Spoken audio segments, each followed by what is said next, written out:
under military quarantine, you do not automatically gain entry. Salam sejahtera untuk Bapak dan Ibu dosen beserta dengan rekan-rekan mahasiswa sekalian. Perkenalkan, saya Alvinda Princess, mahasiswi program Magister Hukum Universitas Tarumanegara. Pada kesempatan ujian tengah semester ini, saya akan membawakan presentasi dengan topik Asas-asas hukum acara pidana dan implikasinya dalam praktik. Principles of Criminal Procedure Law and their practical implications. Nah, topik ini saya pilih karena asas hukum acara pidana merupakan fondasi fundamental dalam proses penegakan hukum pidana. Ketika asas-asas ini tidak dijalankan dengan benar, maka keadilan substantif sulit untuk tercapai. Berikut ini adalah susunan pembahasan yang akan saya sampaikan. Pertama, saya akan memulai dengan pendahuluan dan latar belakang. Kedua, saya akan menjelaskan kerangka teoritis dan juga normatif. Ketiga, saya akan menguraikan beberapa asas hukum acara pidana yang paling penting dan memang relevan dengan kasus ini. Keempat, saya akan menganalisis sebuah kasus nyata, yaitu kasus pra-peradilan Komjen Pol Budi Gunawan. Kelima, saya akan membahas analisis teoritis dan perbandingan dengan sistem hukum lain. Dan yang terakhir, saya akan menutup dengan refleksi pentingnya asas hukum acara pidana dalam praktik. Mari kita masuk ke definisi dalam hukum acara pidana. Hukum acara pidana, seperti kita ketahui, adalah hukum formil yang mengatur bagaimana hukum pidana material ditegakkan. Menurut Van Bemmelen, hukum acara pidana merupakan peraturan-peraturan yang diciptakan negara untuk menangani dugaan pelanggaran hukum pidana. Sedangkan menurut Andi Hamzah, ruang lingkup hukum acara pidana dimulai dari tahap penyelidikan hingga tahap eksekusi putusan oleh jaksa.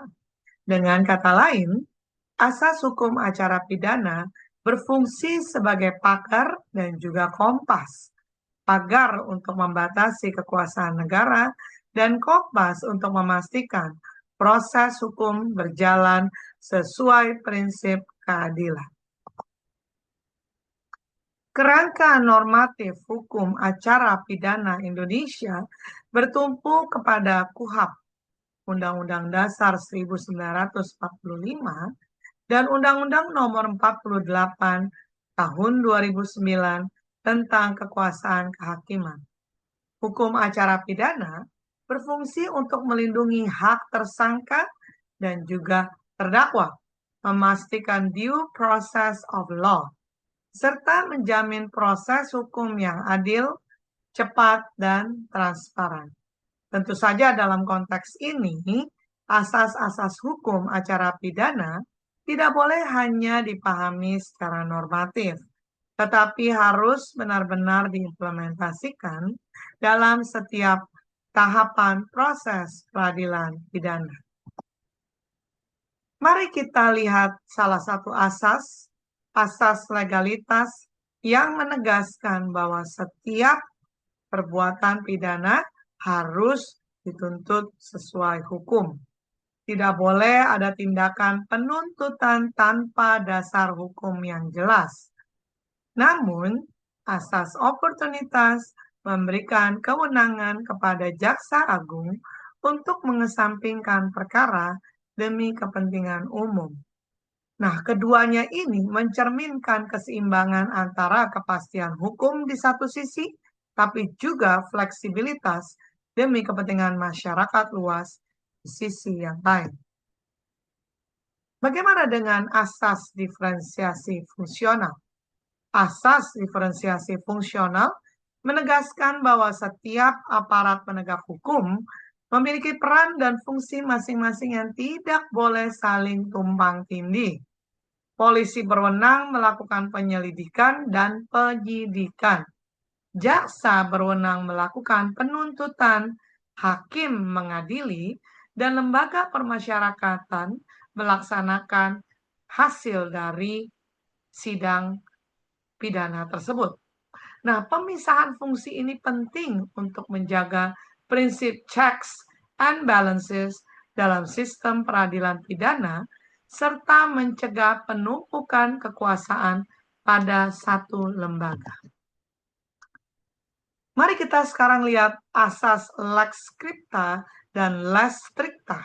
Nah, asas lex scripta mengharuskan bahwa hukum acara pidana harus tertulis. Asas lex stricta mewajibkan penafsiran ketat terhadap ketentuan hukum acara pidana. Artinya, tidak boleh ditafsirkan melebihi apa yang secara eksplisit diatur. Kedua asas ini berfungsi untuk melindungi hak asasi manusia dengan membatasi kemungkinan tindakan sewenang-wenang dari aparat penegak hukum. Nah, asas peradilan cepat, sederhana, dan biaya ringan diatur di dalam pasal 197 ayat 1 huruf I, pasal 222 KUHP, serta diperkuat dengan surat edaran Mahkamah Agung nomor 17 tahun 1983. Tujuannya adalah untuk menjamin proses peradilan yang efisien, tidak berbelit-belit, dan tidak memberatkan pihak yang berperkara, terutama tentu saja dalam hal ini terdakwa. Nah, dalam praktik asas ini seringkali justru menjadi tantangan karena adanya tumpukan perkara dan juga proses administrasi yang berjalan lambat. Asas equality before the law menjamin bahwa setiap orang diperlakukan sama di hadapan hukum, sebagaimana diatur dalam pasal 27 ayat 1 Undang-Undang Dasar 1945. Nah, dalam konteks acara pidana, asas ini juga terkait dengan hak tersangka atau terdakwa untuk mendapatkan bantuan hukum. Asas ini menjadi pilar keadilan prosedural, terutama bagi masyarakat kecil yang rentan mengalami perlakuan yang tidak adil. Untuk melihat penerapan asas-asas hukum acara pidana dalam praktik, mari kita telaah kasus pra-peradilan Komjen Pol Budi Gunawan pada tahun 2015. Komjen Pol Budi Gunawan pada saat itu ditetapkan sebagai tersangka oleh KPK dalam kasus dugaan gratifikasi. Nah, penetapan ini kemudian digugat melalui mekanisme pra-peradilan di Pengadilan Negeri Jakarta Selatan. Dalam putusannya, Hakim Sarpin Rizaldi mengabulkan gugatan pra-peradilan dan menyatakan bahwa penetapan tersangka oleh KPK tidaklah sah. Pertimbangan hakim antara lain bahwa penetapan tersangka bukan bagian dari kewenangan penyidik KPK menurut hukum acara pidana yang berlaku. Nah, dari sudut pandang asas hukum acara pidana, kasus ini menunjukkan isu legalitas, lex stricta, equality before the law, serta diferensiasi fungsi antar lembaga. Nah, dasar hukum yang relevan antara lain pasal 77 KUHP. Putusan ini jelas menjadi tonggak penting dalam memperluas makna pra-peradilan di Indonesia. Nah, kalau kita lihat dalam putusan ini, Hakim Sarpin Rizaldi mengabulkan gugatan pra-peradilan tersebut dan menyatakan bahwa penetapan tersangka oleh KPK tidaklah sah.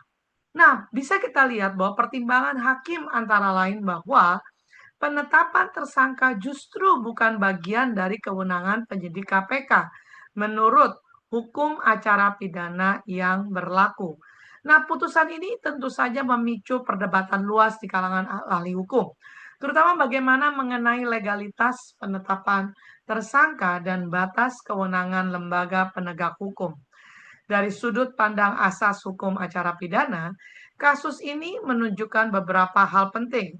Mari kita bahas satu persatu seperti yang sudah saya informasikan sebelumnya. Nah, pertama, adanya perdebatan penerapan asas legalitas dan lex stricta, yaitu apakah tindakan KPK dalam menetapkan tersangka sudah memiliki dasar hukum yang jelas dan ditafsirkan secara ketat sesuai dengan KUHP.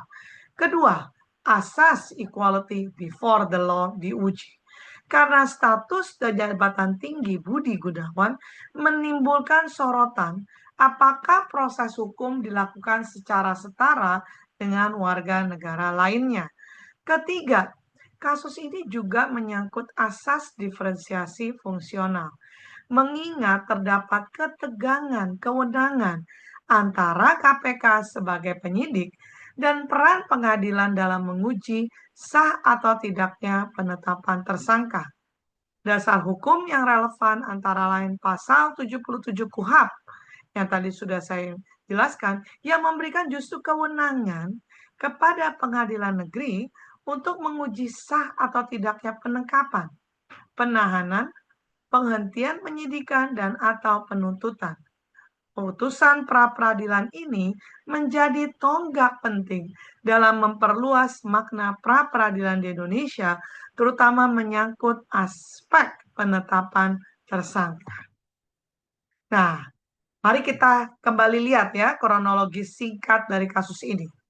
Nah, pada 13 Januari 2015, KPK menetapkan Komjen Pol Budi Gunawan sebagai tersangka kasus gratifikasi.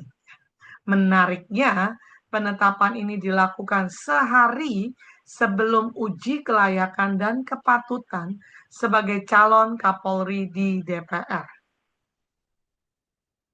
Nah, 3 hari kemudian, tim kuasa hukumnya mengajukan gugatan pra-peradilan ke Pengadilan Negeri Jakarta Selatan. Pada 16 Februari 2015, Hakim Sarpin Rizaldi mengabulkan gugatan dan menyatakan penetapan tersangka oleh KPK tidak sah. Nah, secara teoritis ya, pelanggaran asas ini menunjukkan lemahnya struktural dan cultural synchronization dalam sistem peradilan pidana Indonesia. Nah, jika kita bandingkan dengan sistem hukum Belanda, asas legalitas dijalankan dengan sangat ketat. Sedangkan dalam sistem common law, jaksa memiliki diskresi yang jauh lebih luas, tetapi diimbangi dengan mekanisme pengawasan yang kuat. Indonesia berada di posisi tengah. Aturan hukum relatif lengkap, tetapi implementasi seringkali lemah karena faktor koordinasi, integritas, dan budaya hukum yang belum konsisten.